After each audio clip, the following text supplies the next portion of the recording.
Hi friends, welcome to London Tamil kitchen. இன்றைக்கு நான் ஒரு ரசம் ரெசிபியோட வந்திருக்கிறேன். மட்டன் ரசம் எப்படி செய்கிறேன்னு சொல்லி பார்ப்போம் வாங்க.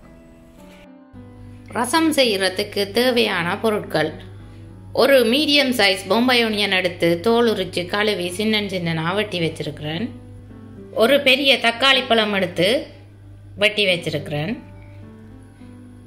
1/2 டீஸ்பூன் கடுகு, 2 டீஸ்பூன் உப்பு, நீங்கள் உங்களுக்கு தேவையான அளவு உப்பு எடுக்கலாம்.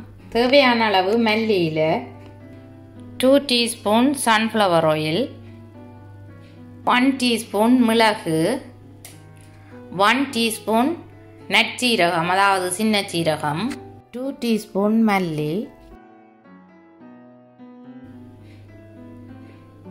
7 பல்லு உள்ளி. நீங்கள் பாதி பூண்டு எடுத்து இந்த தோலோட தான் போட்டு அரைக்க போகிறேன். வெளித்தோலை எடுத்து வீசிட்டு இப்படி உள் தோலோட தான் இந்த உள்ளியை அரைச்சி எடுக்கணும். 2 செத்தல் மிளகாய், நீங்கள் உங்களோட உரைப்புக்கு ஏற்ற மாதிரி எடுக்கலாம். 1 நட்டு கறிவேப்பிலை. மட்டன் எலும்பு எடுத்து வச்சிருக்கிறேன். 300 கிராம் மட்டன் எலும்பு. 1/2 டீஸ்பூன் மஞ்சள், 1 teaspoon ginger garlic paste. Medium ஹீட்டில் அடுப்பு ஆன் பண்ணிட்டு பாத்திரம் ஒன்றை ஹீட் பண்ண வச்சிருக்கிறேன். 2 டீஸ்பூன் ஆயில் விடுறேன். எண்ணெய் சூடான பிறகு கடுகை போடணும். கடுகு வடிக்க தொடங்கின பிறகு கருவேப்பிலையை போடுறேன். அடுத்ததா வெட்டி வச்சிருக்கிற வெங்காயத்தை போடணும். எல்லாத்தையும் சேர்த்து நல்லா கிளறி விடணும்.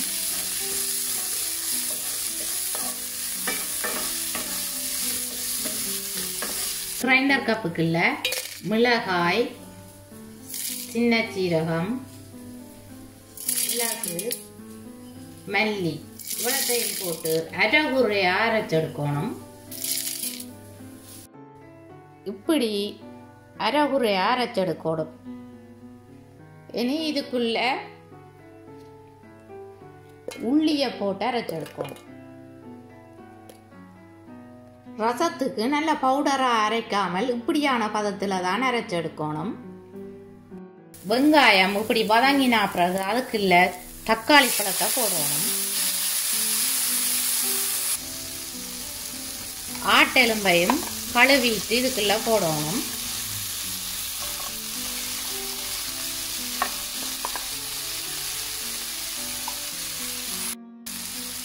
மஞ்சள்,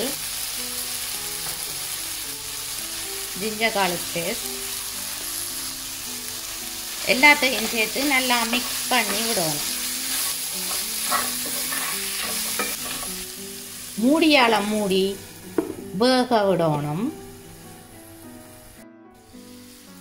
எலும்பு அரைப்பதத்துக்கு வேகினா பிறகு நாங்கள் இடையே ஒருக்கா கிளறி விடணும். ஆட்டு எலும்பு ஓரளவு வேகி வந்துட்டுது. உப்பு போடுறேன். அரைச்சி வச்சிருந்த மல்லி, சீரகம், உள்ளி தூள் அதையும் போடணும். தண்ணி விடணும்.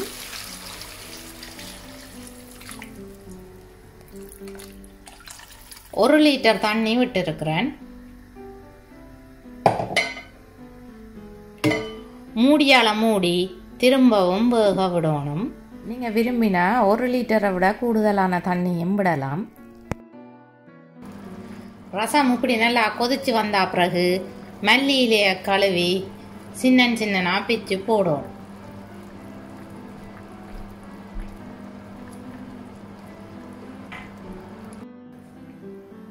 எல்லாத்தையும் சேர்த்து நல்ல வடிவா மிக்ஸ் பண்ணி விடணும். உங்களுக்கு ரசம் உரைப்பா வேணும்னு சொல்லி சொன்னா செத்தல் மிளகாய கூட எடுக்கலாம் அல்லது சில்லி ஃபிளேக்ஸ் போடலாம். இந்த ரசத்தை நீங்கள் சூப்பாவும் குடிக்கலாம். வெறும் ரைஸோட சாப்பிட்டீங்களாலும் டேஸ்டா இருக்கும். இடியப்பத்தோடையும் சாப்பிடலாம். இது வெறும் ரைஸுக்கு தான் கூட டேஸ்டா இருக்கும். இப்போ ரசம் நல்லா வேகி வந்துட்டுது. ரசம் எண்ணெய் பெயர்ந்தும் வந்துருக்கு. அடுப்பு பண்ணுறேன். சுட சுட ஆட்டெலும்பு ரசம் ரெடி. ரசம் கூட தண்ணித்தன்மையாக இருக்கணும்னு சொல்லி சொன்னால் நீங்கள் கூட தண்ணி ஆட் பண்ணினீங்களா கூட ரசம் வரும். ஆட்டெலும்பு ரசம் எப்படி வந்திருக்குதுன்னு பார்த்தீங்களா? கமகமாண்டு நல்ல வாசம் அடிக்குது. என்னுடைய வீடியோ பார்த்ததுக்கு ரொம்ப நன்றி. மீண்டும் இன்னும் ஒரு இன்ட்ரெஸ்டிங்கான ரெசிபியில் உங்களை சந்திக்கும் வரை உங்களிடமிருந்து விடைபெறுவது உங்கள் மதி. பாய்.